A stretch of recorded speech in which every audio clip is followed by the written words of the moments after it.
How's it going, guys? Welcome back to the channel. So now I've had a bit of time to collect my thoughts after the game.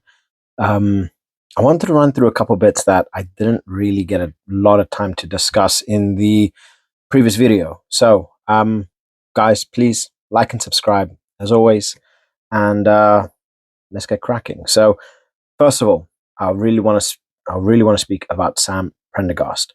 This guy is an absolute phenomenon. If you have watched my videos in the past, you will see I am a very, very big fan of this guy. Reason why? Watch this game. You see how he's able to control the ball. You see his distribution. You see the way he finds space. You see how he plays in the pocket. His kicking is brilliant. His game management is brilliant. And you got to think this guy is only, 21 years old. He's playing far beyond his years. He's keeping a far more experienced player like Jack Crowley out of the squad. And this is why. The guy is an absolute phenomenon. He, for me, well, in my opinion, he's going to be the one to replace Johnny Sexton in that number 10 role. And I feel that this the Six Nations tournament is going to be the tournament that's going to solidify his position, right? He came out of nowhere. Once Sexton had retired, everybody was talking about Crowley and Frowley as to who's going to take that 10 spot. But then Prendergast comes out of nowhere, starts killing it for Leinster, and he's really making his mark as the number one, number 10 for Ireland, right? Watch the way he plays for Leicester, or Leinster, not Leicester, Leinster. You watch the way he's playing for Ireland, you can see why Easterby holds so much, what's the word for it? Respect for Prendergast's game, right? You see why he he chooses him again. Personally, I honestly thought after Crowley's last performance, he was gonna start this game up against Scotland, right? He didn't, and that was ultimately the correct choice to make. Look at the way Prendergast played, man of the match, showed everybody why he deserves to be in that spot. And honestly, if he continues to play like this, by the time it gets to 2027 World Cup, we are going to see him going through Six Nations. We are going to see him going through playing as number one for Leinster, well, number 10 for Leinster for the next couple of years, growing. We're going to see what a 23, 24-year-old potentially Sam Prendergast, which is going to light the world up. Ireland were in dire need of an immediate replacement for the outgoing Johnny Sexton. And ultimately, people love him, but people also hated Johnny Sexton. I love the guy. Yes, his mouth went a little bit further than anything, but his ability on the field was something, you wanted. And this is something that Sam Prendergast brings to the game. Keep playing like this. And we are going to see an Ireland squad worth fearing. We've already seen them put up against England. We've already seen them put up against Scotland. France is going to be that big test. But if they continue like this, whoa, the world better be scared. I'm telling you this now. We could potentially see a team that goes past the quarterfinals in the World Cup for the first time. We could potentially see semi-finalists, maybe even finalists. Who knows? The team continues playing well. They keep bringing in ridiculous talent like the likes of Sheehan. We're going to see a very, very strong squad. I mean, you have Cormac Uzuchukwu, who is still developing. He's bound to be an absolute monster in the waiting lists. Ireland have some serious talent here they're already competing up against South Africa. And personally, I feel that they are the only team in the world that is actually able to match South Africa blow for blow. I don't feel there's any other team in the world that can match South Africa. So, given another 2 years of ridiculous quality from Ireland, scary. Ireland are going to be scary. Mark my words on that one. Mark my words on that one. Moving on into Ireland as a whole. Again, we've watched the way that they've played. They didn't have an easy start to the Six Nations. England, Scotland. The next game is going to be a lot easier. It's going to be up against Wales. We've got to wait 2 weeks for that, which I don't know what I'm going to do with my time. But we see that they've already taken out potential 3 and 4 out of the Six Nations, and with relative ease.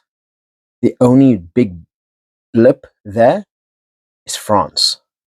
If Ireland can get past France, and considering the way that they're playing, the way Sam Prendergast is playing, the way James Lowe is playing, Bundy Aki, he's got some good games in his, but still very up and down.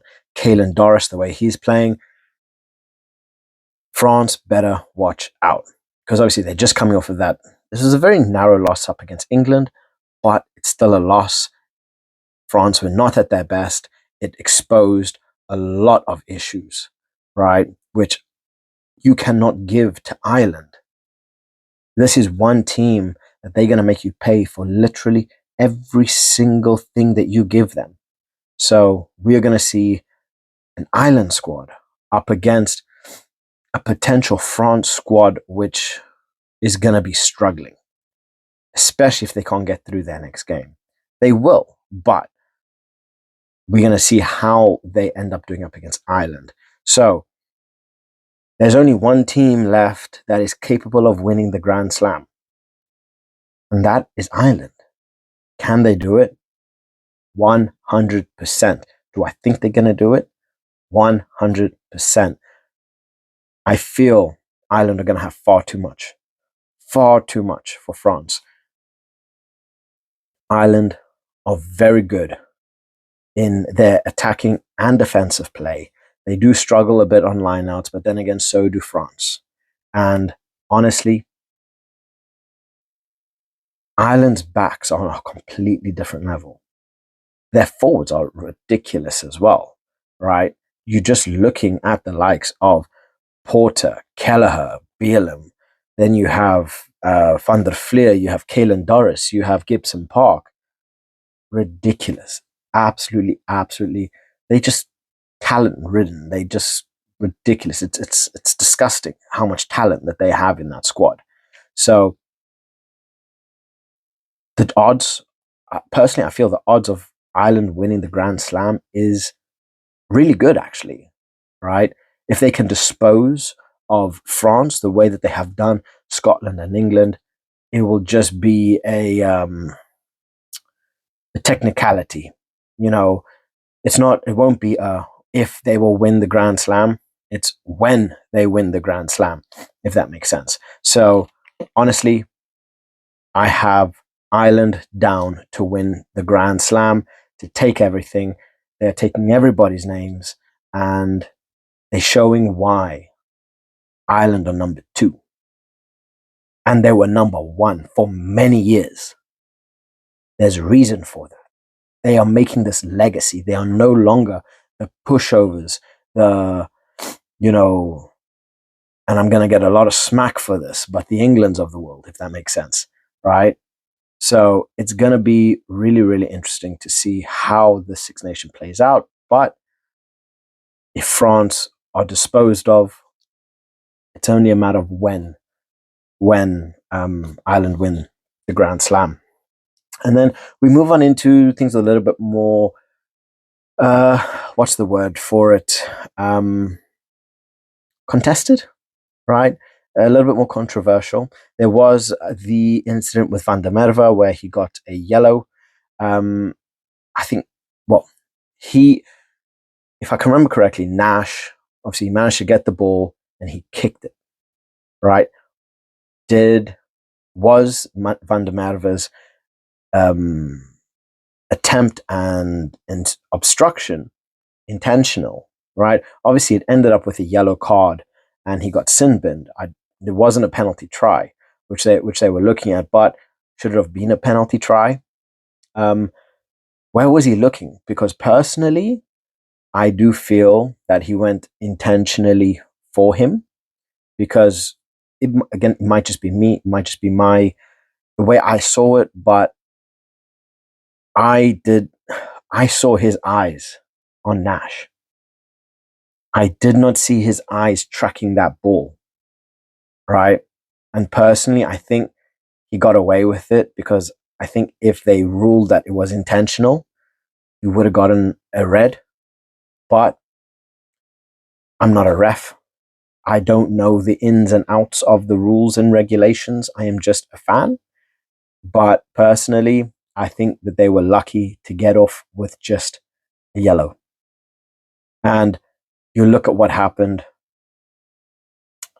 Ah, it was it was a little bit dicey, right? So that was a big one for me. And then obviously Scotland were very, very much ridden when it comes to injuries. And the big one, and there was a big slot of time where nothing was happening, right? And that was because that there was an injury here and there. There was some people taking a knocks. I mean, we saw Bundy Aki with like a hole in his head, just like gashing out with blood. I was literally sitting there with my son, and my son was like, "What happened to him?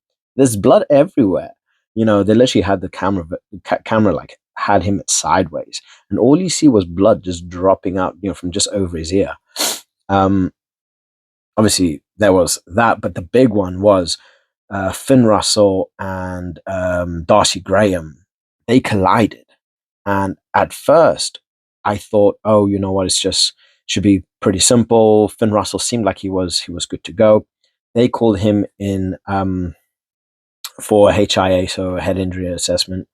Um, he failed that, and Tom Jordan ended up taking his place, and then Darcy Graham, obviously, he took up a lot of time being on the floor, and I really, really hope that he is good and it's nothing too severe, because obviously he was carried off in a stretcher and he was not moving. So what that knock that he took was a serious, serious knock. And with having Darcy Graham out of the Scotland squad, that is going to be a very, very big blow, because Scotland's next team to face is up against England, and Scotland are going to need all of the reinforcement, all of the firepower that they have at their disposal. So having a player like Darcy Graham out is a very, very big blow to them. And that's that's an understatement.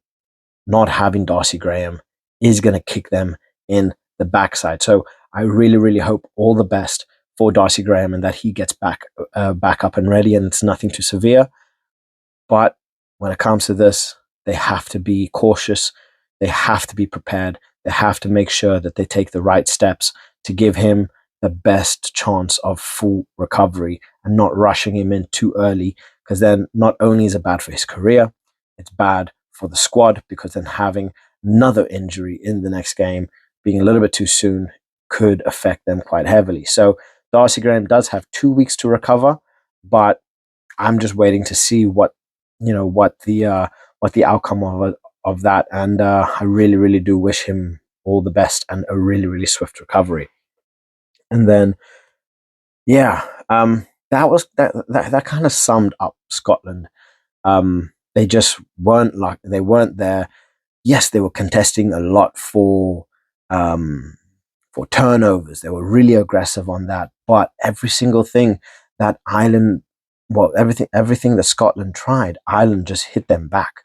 Right? It was just like, oh, you want a turnover? Oh, okay, I'm gonna get a turnover, and it was just this like ping pong battle of who's the better side at doing the same thing, and Ireland came out on top. Um, it was just an all round strong.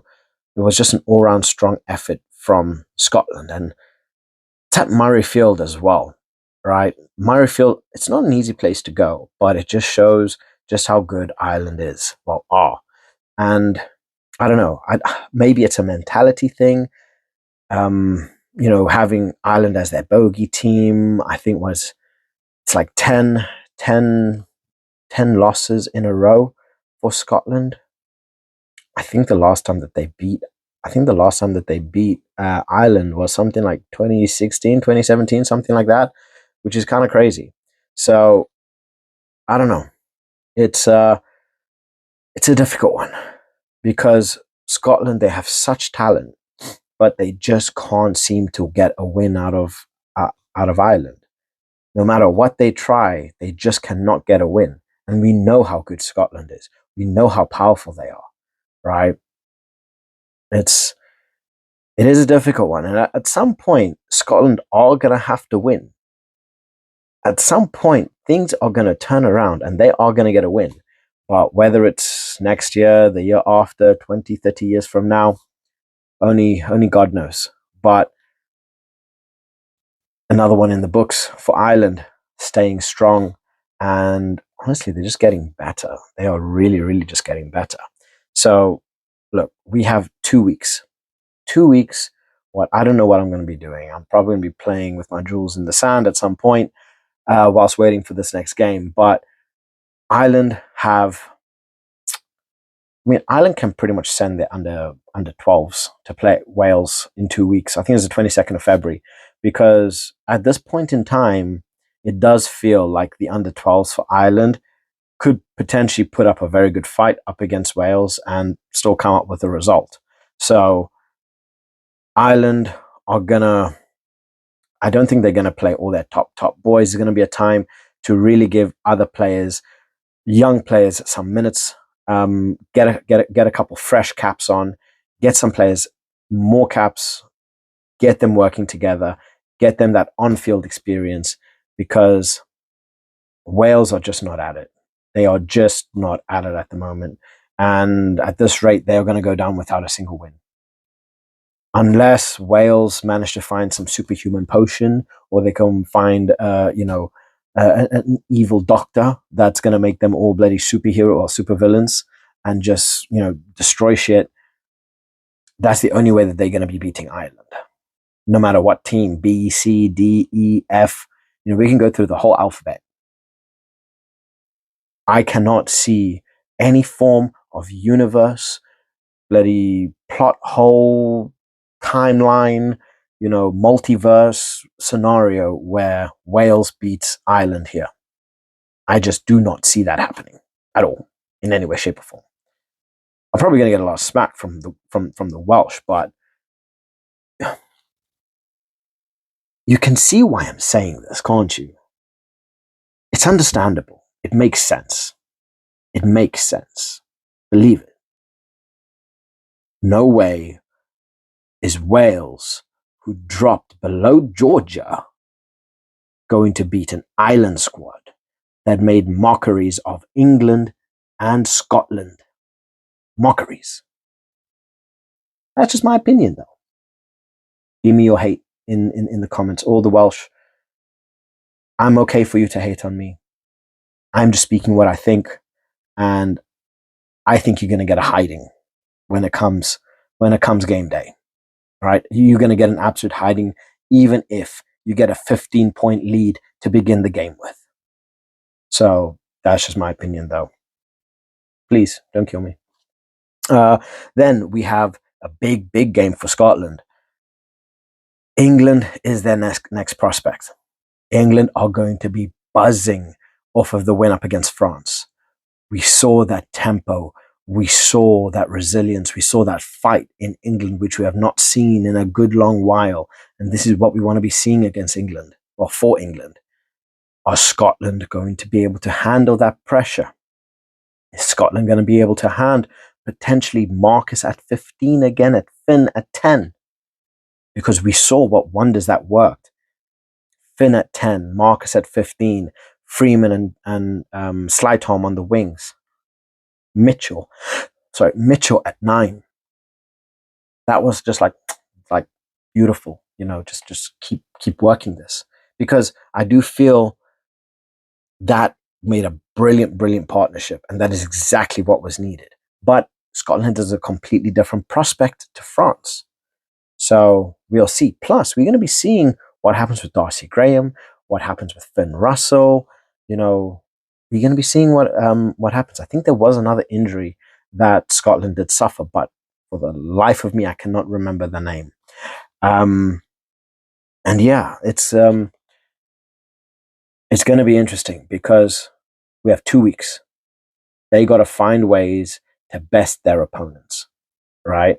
And personally, I'll I was actually reading a comment on one of my last videos.